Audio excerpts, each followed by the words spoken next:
The steak was medium rare, exactly how Mark liked it. We were sitting at a corner table at Delmonico's, the kind of place where the white tablecloths are starched stiff enough to cut paper, and the wine list costs more than my first car.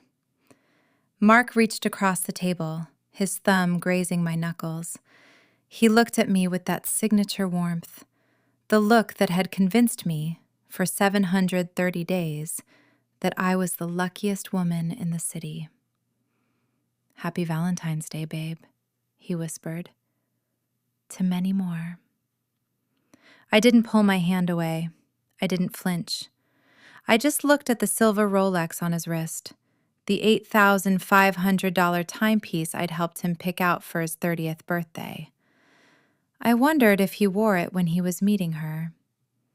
I wondered if the ticking sound it made reminded him of the double life he was leading, or if he was so far gone he actually believed his own performance. "To many more," I repeated. My voice was steady. It wasn't the voice of a woman who had spent the last 72 hours vomiting in her bathroom.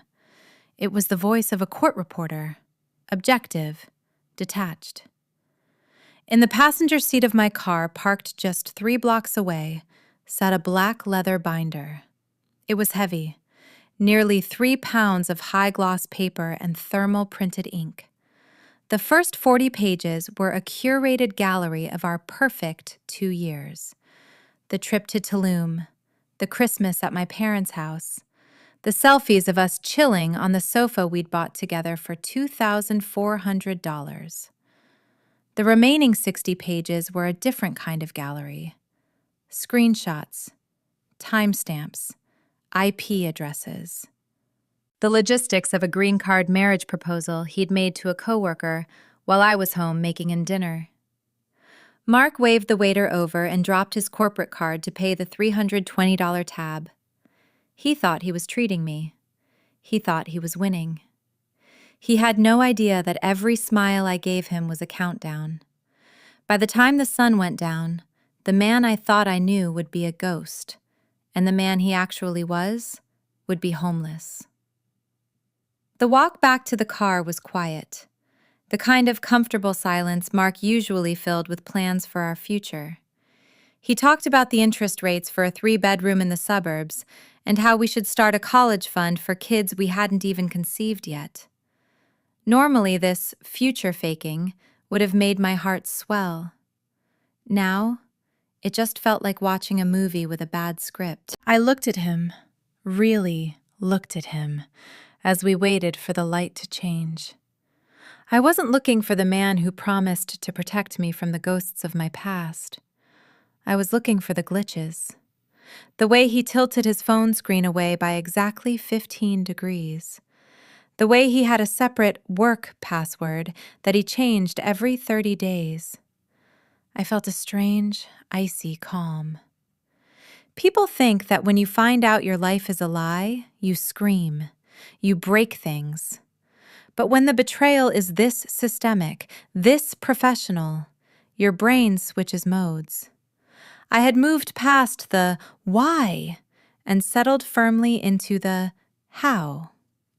How much of our rent had I subsidized while he was buying secret burner phones? How many hours of my life had I wasted listening to him lecture me on the sanctity of loyalty? I realized then that I wasn't just losing a boyfriend, I was dismantling a cult of personality. He had spent 2 years conditioning me to believe he was the good guy, the one who was different. He used my past trauma as a blueprint for his disguise. Every time I told him about a past hurt, he didn't offer comfort. He took notes on what not to get caught doing. I reached into my bag and felt the keys to our apartment. My apartment. I had signed the primary lease. That was his first mistake. Mark didn't just enter my life. He auditioned for the role of a lifetime.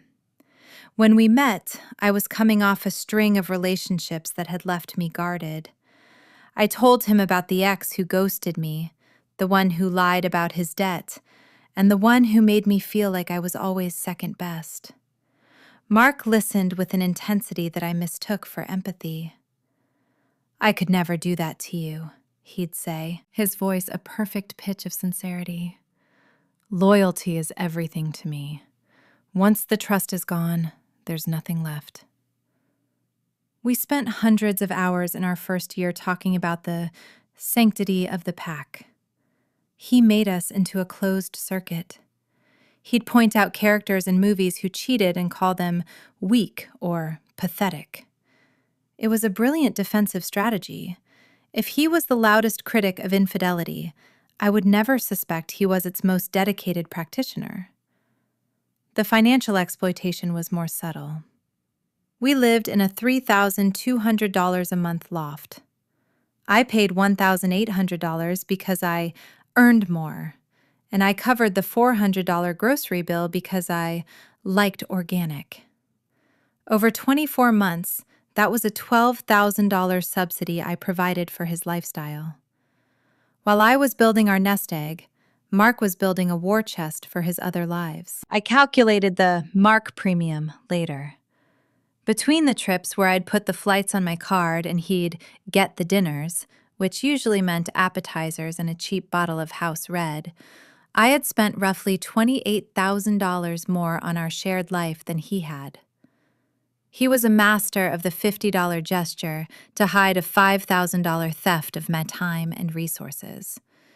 He'd bring home my favorite peonies once a week, a $15 expense, while he was using his bonus money to fund a secret Tinder Gold subscription and weekend work trips that were actually scouting missions for his next conquest. He didn't just want a girlfriend. He wanted a benefactor who would provide a respectable, high-status home base while he hunted in the shadows. He used my family, my credit score, and my reputation to polish his own image. Every photo he posted of us wasn't a tribute to our love. It was a PR campaign for a brand that was entirely fraudulent. The most effective cage is the one you don't know you're in. Mark didn't just lie. He created a moral echo chamber. He used a psychological tactic called intermittent reinforcement. One day, he would be the man who surprised me with my favorite espresso at 7 a.m. just because I looked tired. The next, he would be the man who subtly questioned my memory of a conversation, making me feel like I was the unstable one. He weaponized my own values against me. We spent dozens of evenings discussing how modern dating is a wasteland and how lucky we were to have found something real. This was his conditioning. By constantly reinforcing that he was the only safe harbor in a dangerous sea, he ensured I wouldn't look too closely at the leaks in his own hull. He played the golden child to my family. My mother adored him. My brother trusted him. He became so integrated into my support system that the idea of him betraying me didn't just feel unlikely.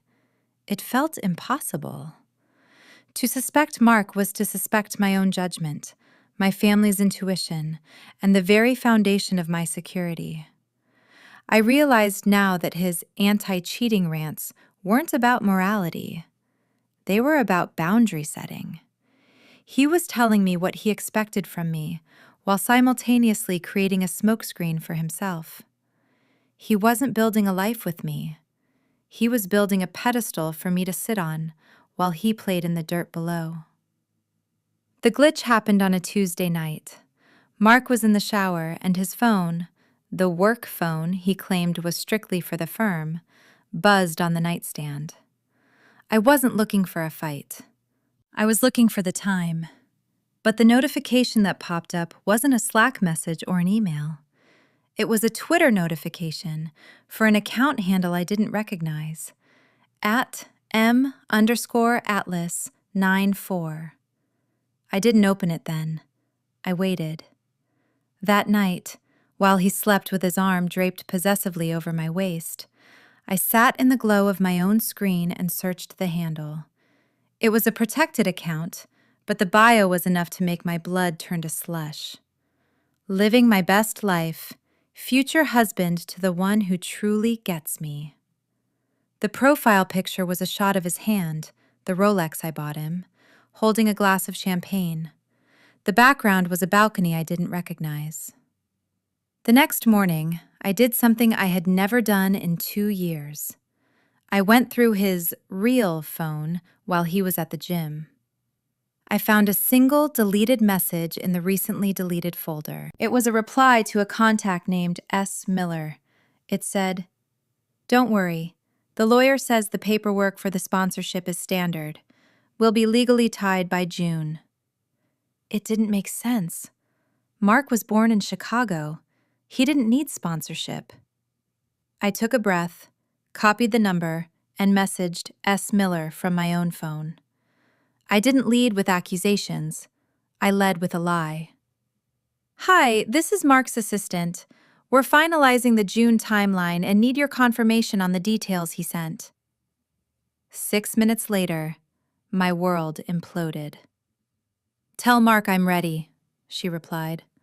"I just need to make sure his roommate is actually moving out like he promised.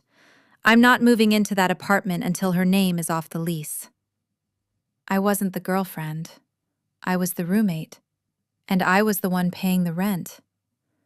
I didn't confront him that morning. I didn't even mention the roommate comment when he came home from the gym smelling of eucalyptus and deceit. Instead, I went to Staples. I bought a heavy-duty black D-ring binder, a pack of sheet protectors, and a set of dividers. I took 3 days off work. Flu symptoms, I told my boss. While Mark was at his office, I turned our dining table into a forensic lab. I reached out to S. Miller again, this time dropping the assistant act. I told her exactly who I was. To my surprise, she didn't hang up. She was a woman who had been promised a future, a green card, and a home. My home. She sent me everything. The screenshots were a visceral assault. There were photos of Mark in our bed while I was away on a business trip in Denver. There were "I love you" texts sent at 10:15 p.m., the exact time he used to tell me he was just finishing up a late report. But the most damning evidence was the financial trail. I opened a spreadsheet. I called it the Mark Audit. Item 1. The work trips to Vegas and Miami. I cross-referenced his calendar with S. Miller's photos. Total cost? $4,200, mostly charged to our joint emergency card. Item 2. The green card wedding. He had promised her $15,000 for the legal arrangement, with $5,000 already paid as a retainer to a shady lawyer. Item 3. The rent deficit. Over 2 years, by convincing me to pay the lion's share, he had saved exactly $33,600. I printed every Tinder profile, he had 3, every Snapchat log where he complained that I was suffocating him, and every photo of him with the other 3 women S. Miller helped me identify. I organized the binder with clinical precision. Section 1. The lie, our photos. Section 2. The reality, the evidence. I felt like a prosecutor preparing for the trial of a mass murderer. The man I loved was dead. This was just the autopsy. Valentine's Day arrived with a cruel cinematic irony. Mark woke me up with a gift bag from a high-end boutique. Inside was a silk robe, the kind of thing a man buys a woman when he wants her to stay exactly where she is, distracted and comfortable. I thanked him. I even gave him the gift I'd bought before the world ended, a personalized leather messenger bag. I watched him admire the stitching, knowing it would be the last thing he ever received from me. "Let's do lunch," he said, beaming. "Somewhere nice. My treat." I agreed. I needed him out of the house for 4 hours. While he was in the shower, I texted the building manager. I'd already sent the legal notice 2 days prior, but I needed the confirmation.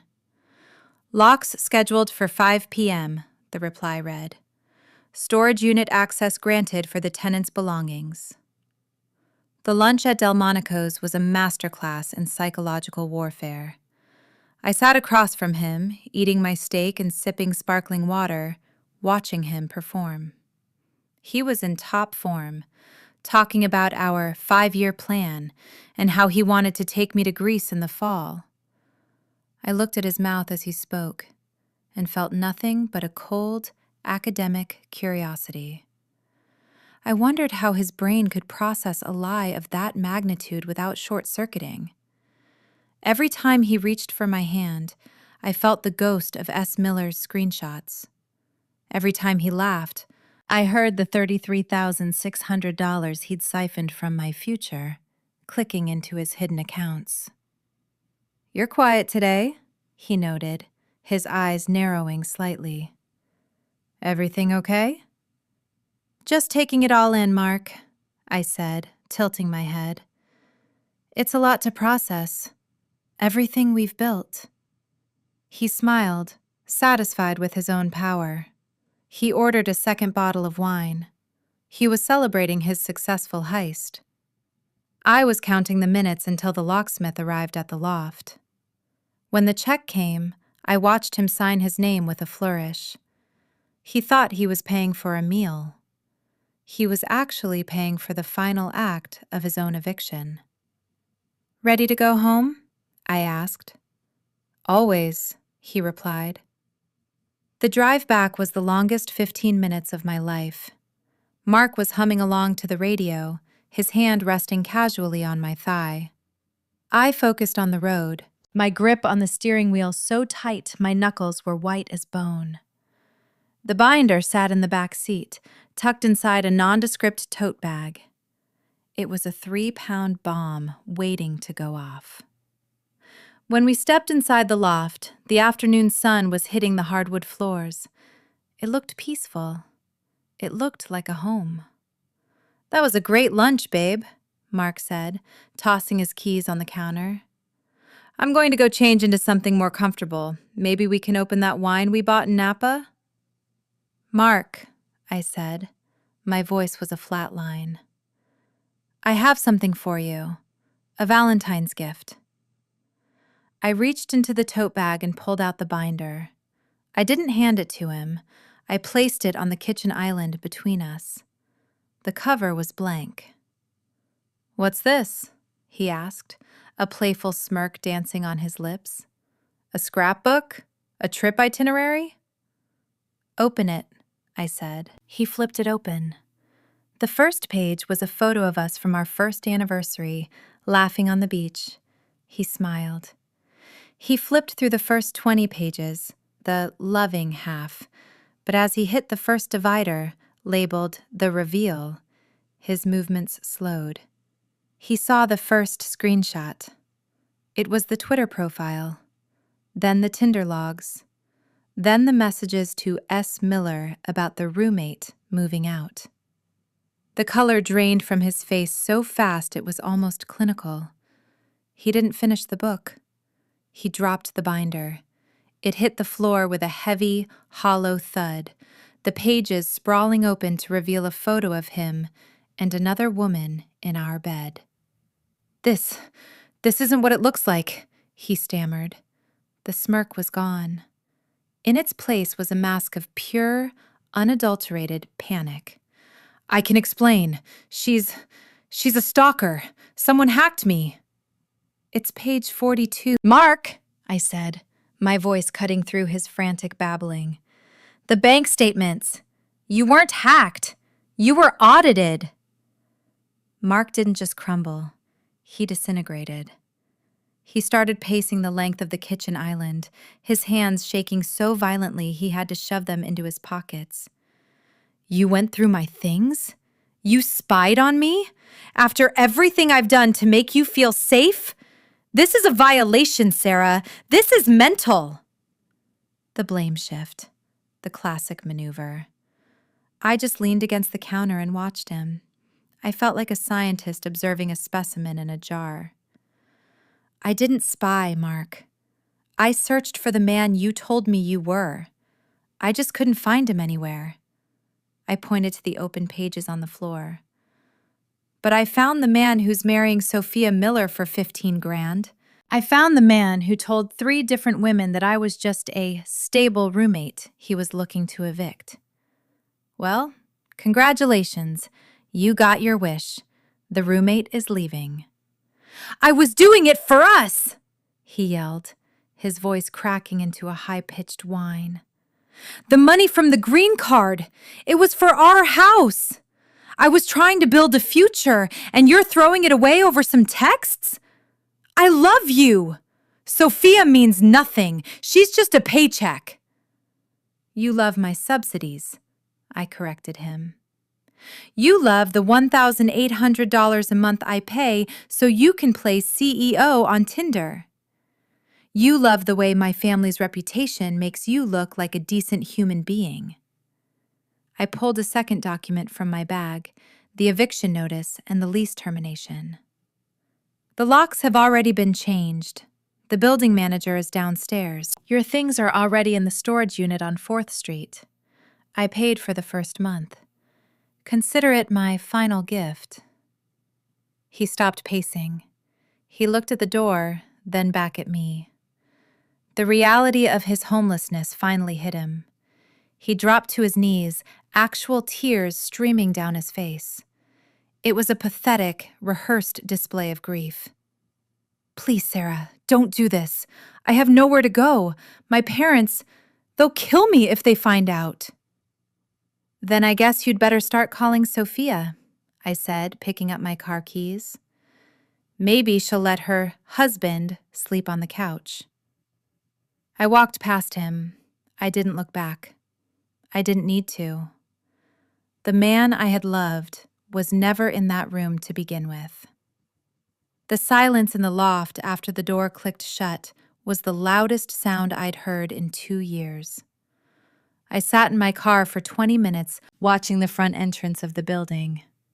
I saw Mark emerge, clutching the leather messenger bag I'd given him earlier that day, the only piece of luggage he had left. He looked small.